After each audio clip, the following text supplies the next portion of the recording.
কিয়ামতের 10টা নিদর্শন আছে বড় বড়। তার মধ্যে একটা হচ্ছে দাব্বাতুল আরদ, জমিন থেকে ফুঁড়ে একটা প্রাণী বের হবে। আর এখন মানুষ এগুলো বিশ্বাস করবে না আমি জানি, 2 দিন পর নাসা যখন বলবে তখন বিশ্বাস করবে। কথা কি বুঝতে পারছেন? তবে প্রাণী এই পৃথিবীর নিচে আছে। রাসূল সাল্লাল্লাহু আলাইহি ওয়াসাল্লাম বলেছেন 10টা আলামত না আসা পর্যন্ত কিয়ামত হবেই না। তার মধ্যে একটা হচ্ছে দাব্বাতুল আরদ, জমিন থেকে একটা প্রাণী বের হবে। এবং এই প্রাণী শুধু বেরই হবে না, মানুষের সাথে কথাবার্তা বলবে। এবার মানুষের সাথে কথা বলবে প্রাণী। বিশ্বাস করছেন? এখন বিশ্বাস করছেন না জানি, কিন্তু প্রাণী মানুষের সাথে কথা বলবে। আল্লাহ পাক বলাতে পারেন না? পারেন। আচ্ছা, সামনে যান। ওই প্রাণী যখন দাঁড়িয়ে আছে রাস্তায়, এখন এই বালক বলছে আজকে আমি প্রমাণ করে নিব যে আল্লাহর আনুগত্যশীল ওই পাদ্রী সঠিক নাকি ওই জাদুকর সঠিক। এবার সে একটা ইট হাতে নিল, পাথর হাতে নিয়ে এসে বলছে, আল্লাহ, তোমার কাছে যদি ওই জাদুকরের কাজের চাইতে এই পাদ্রীর কাজ বেশি পছন্দনীয় হয়, এই ইটের আঘাতে এই জন্তুকে তুমি মেরে ফেলো আল্লাহ। এ বলেছে বিসমিল্লাহ বলে পাথর নিক্ষেপ করলো। নিক্ষেপ করার সাথে সাথেই জন্তু ডেড। তখন তার আইন আল ইয়াকিন, হাক্কুল ইয়াকিন হয়ে গেল যে হ্যাঁ, আল্লাহর কাছে এই পাদ্রীর আমলই সবচেয়ে বেশি পছন্দনীয়। তার আর মনে কোনো সংশয় থাকলো না।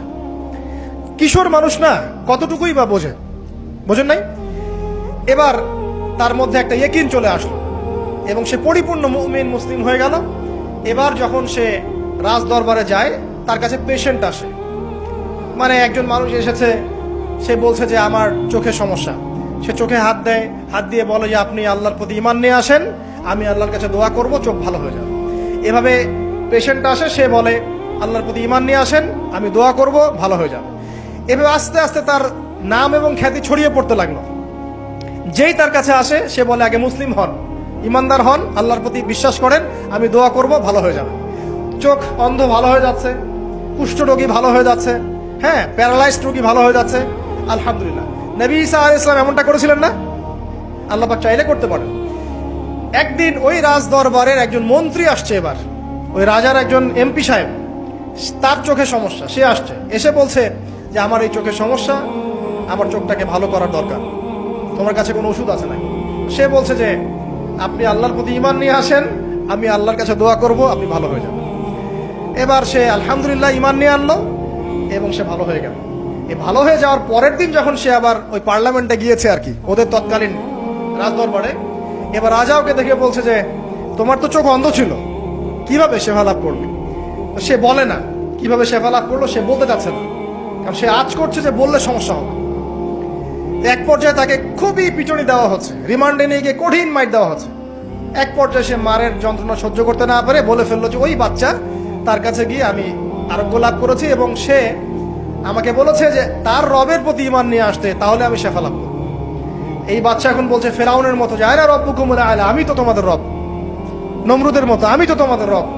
ঠিক আছে, আমি ছাড়া তোমাদের কে রব আছে? আমি তো জানি না যে আমি ছাড়া তোমাদের কোনো ইলাহ আছে।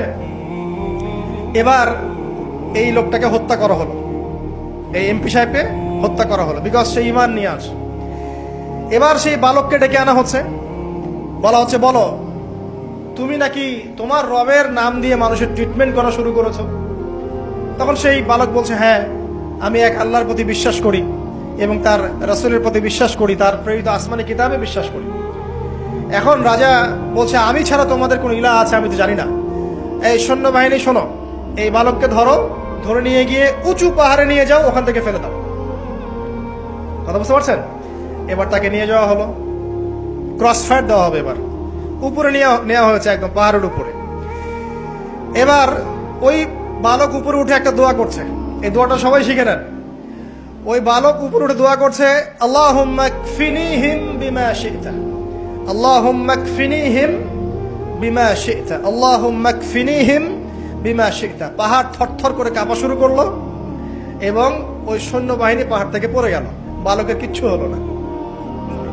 আমি কিন্তু বানোয়াট কোনো গল্প বলছি না, এটা কোরআন থেকে বলছি এবং এটা তাফসীর। আপনি যে কোনো তাফসীর পড়েন, মারিফুল কোরআন, তাফসীর ইবনে কাসির, জালালাইন পড়ে দেখেন, পড়ে দেখেন আমার সাথে ডিবেট করার আগে। এবার সে বালক হেঁটে হেঁটে চলে আসলো রাজদরবারে। আবার কি ব্যাপার, তুমি মরো নাই? না, আল্লাহ আমাকে বাঁচিয়েছেন, আমার রব আমাকে বাঁচিয়েছেন। আবার পাঠানো হচ্ছে আরেক দল সেনাবাহিনীকে নিয়ে, যাও এবার ওকে সমুদ্রে নিয়ে যাও, সমুদ্রের মাছ সমুদ্রে ডুবিয়ে দিবে একদম। আবার সে ওখানে গিয়ে বলল আল্লাহুম্মা কফিনিহিম বিমা শি'তা, হে আল্লাহ, অর্থ হচ্ছে হে আল্লাহ আমার বিপক্ষে যারা আছে আপনি যা দিয়ে ইচ্ছা ওদের বিরুদ্ধে আমাকে সাহায্য করেন। অর্থটা হচ্ছে এমন, আল্লাহুম্মা কফিনিহিম বিমা শি'তা, আল্লাহ আপনি আমার জন্য যথেষ্ট হয়ে যান, ওদের বিরুদ্ধে আমার জন্য যথেষ্ট হয়ে যান, যা ইচ্ছা তাই দিয়ে আপনি হেদায়েত করুন, মানে আমাকে হেফাজত করুন। ঠিক আছে, আল্লাহুম্মা কফিনিহিম বিমা শি'তা, ছোট্ট দোয়া।